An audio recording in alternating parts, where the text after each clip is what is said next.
The Federal Reserve has tracked the same number for 3 consecutive years. 37% of American adults cannot cover a $400 emergency using cash or savings, 3 years in a row. And that number includes people earning $60,000 a year, $80,000, $100,000.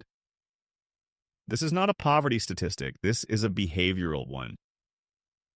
In this video, I'm going to diagnose 5 signs of low financial IQ, specifically the ones attached to lifestyle creep, the mechanism that converts every raise into a more expensive version of the same life. Count how many you recognize in yourself. If the number is 3 or more, you are not watching this by accident. In 1883, Friedrich Nietzsche described a character he considered the most dangerous figure in modern civilization, not a tyrant, a type of person. He called this person the last man. "We have invented happiness," say the last men, and they blink. The last man does not want greatness. The last man wants comfort, the feeling of enough. And when asked about creation or striving or risk, the last man blinks.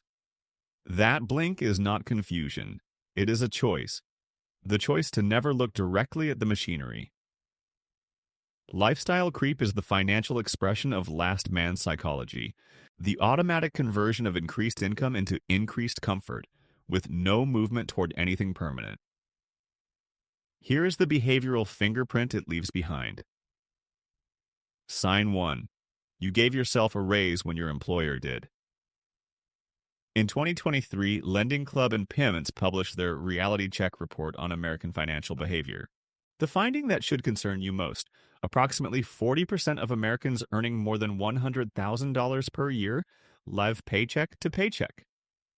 Not 40% of minimum wage workers, 40% of 6-figure earners. Bank of America Institute reinforced this in 2024 using internal deposit data. Roughly 20% of households earning more than $150,000 per year spend more than 95% of their income on necessities. 1 in 5 very high-income households has essentially no discretionary margin. The mechanism is simple. Income rises, lifestyle expands to meet it. The apartment upgrades, the car upgrades. The restaurants that used to be occasions become Tuesdays. Each decision is individually reasonable. Collectively, they consume every dollar of progress before it can become anything else. The last man does not notice.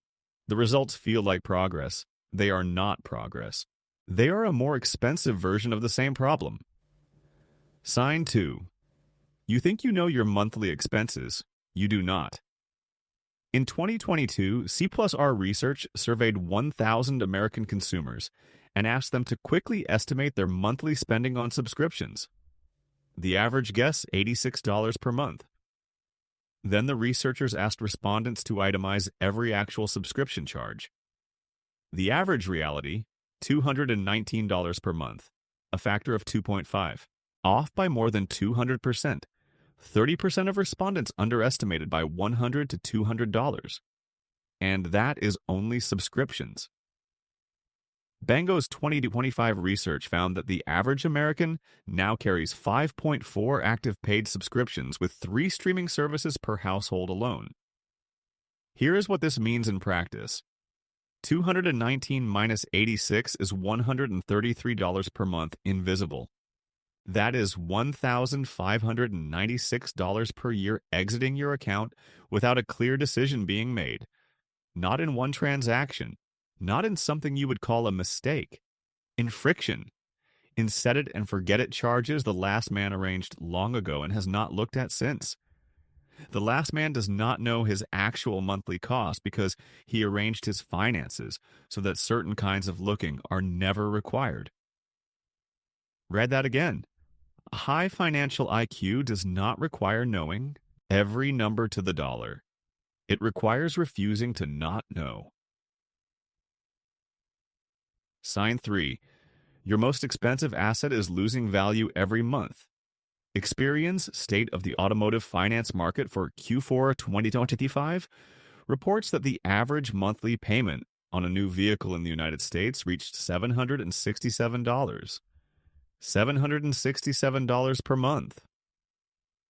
Average loan term, 69 months. Average APR on new vehicles, 6.37%.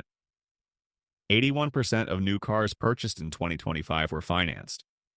And in Q3 of that year, 1 in 6 new car borrowers was paying more than $1,000 per month. Now run the arithmetic. A new vehicle loses between 17 and 22% of its value in the first year, $767 per month for 69 months on an asset that is worth less every morning you wake up. The financial industry has a name for what happens at the end of this cycle. Rolling negative equity, you trade in a vehicle you still owe money on. The remaining balance rolls into the new loan. The industry calls it a solution. Nietzsche called the psychology behind it ressentiment. The inability to face what was done and so bury it in the next transaction rather than absorb the loss and change course. That is not an accident. That is architecture. We have covered 3 signs. I want to pause here because what comes next is different. The first 3 signs feel uncomfortable when you recognize them. The next 2 do not. They feel like normal behavior, like what responsible adults do. The financial system built its model around these 2 patterns specifically because they are invisible from the inside. Stay with this. Sign 4, you measure affordability in monthly payments, not in total cost. Can I afford this? Has 2 versions. Version 1, can I make the monthly payment? Version 2, what is the full cost of this decision over its lifetime? And would I make it if that number were the first thing I saw? The financial industry spent decades training you to ask the first question. Every car advertisement is built around monthly payments. Every furniture store with zero-down financing is built around monthly payments. Every mortgage broker who showed you your maximum qualification was running monthly payment math. Research from the National Bureau of Economic Research confirms what the industry already knew. When purchasing decisions are framed in monthly payment terms instead of total cost, consumers systematically accept higher total expenditures. The monthly frame makes large numbers psychologically invisible.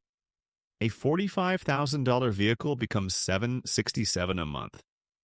A $350,000 mortgage becomes a payment you can manage. Each of those statements is accurate. Each was designed to prevent you from thinking about the total.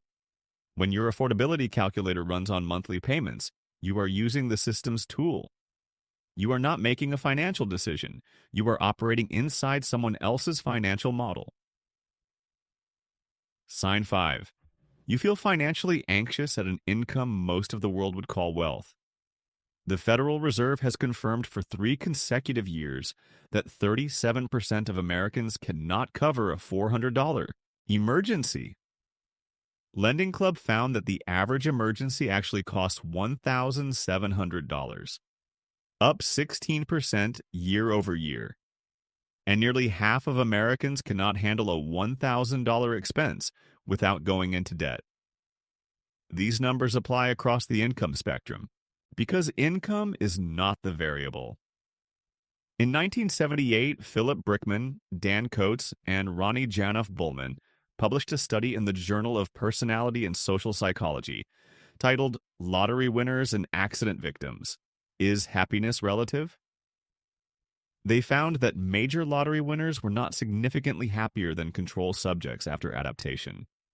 Human beings adjust to improved circumstances and return toward a baseline. The hedonic treadmill, documented 48 years ago.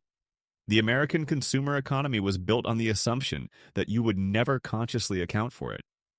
You got the raise. The lifestyle absorbed it. The anxiety returned. You upgraded the life. You did not upgrade the architecture. 3 corrections, not strategies. The floor. First, open your bank statements for the last 90 days and calculate your actual monthly cost of living. Not an estimate. The total. If the number surprises you, that is data. Second, when you receive your next raise, do not adjust your lifestyle immediately. Let the gap between new income and existing expenses sit for 90 days. That gap is the only window in which financial movement is possible. Close it with new spending and the window closes. Third, on every major purchase, calculate the full lifetime cost before you look at the monthly payment. Add total interest. Subtract projected depreciation. Ask whether you would make that decision if the total number were the only number on the page. The last man cannot do this, not because it is complex, because it requires looking directly at something he arranged never to have to see. Kill the last man. In 1872, Nietzsche published The Birth of Tragedy at 27 years old. The academic establishment dismissed it. He continued anyway, without security, without comfort as the metric. Right now, in your bank account, one of two philosophies is expressing itself. Not in the grand decisions. In the Tuesday decisions. Each one is a vote. 5 signs. Count how many you recognized. If the number is 3 or more, type it in the comments right now. Just the number. That single act means you are not the person who watched this and looked away. If someone you know earns more than ever but has less financial security than ever, send them this video, not to criticize, to show them the architecture. Sometimes the most useful thing you can give someone is a name for what they are already feeling. One last thing. Nietzsche wrote, "The higher we soar, the smaller we seem to those who cannot fly." The financial architecture of the last man is designed to keep you earthbound. You already see it. The question is not whether you understand this now. The question is what you do in the next 90 days.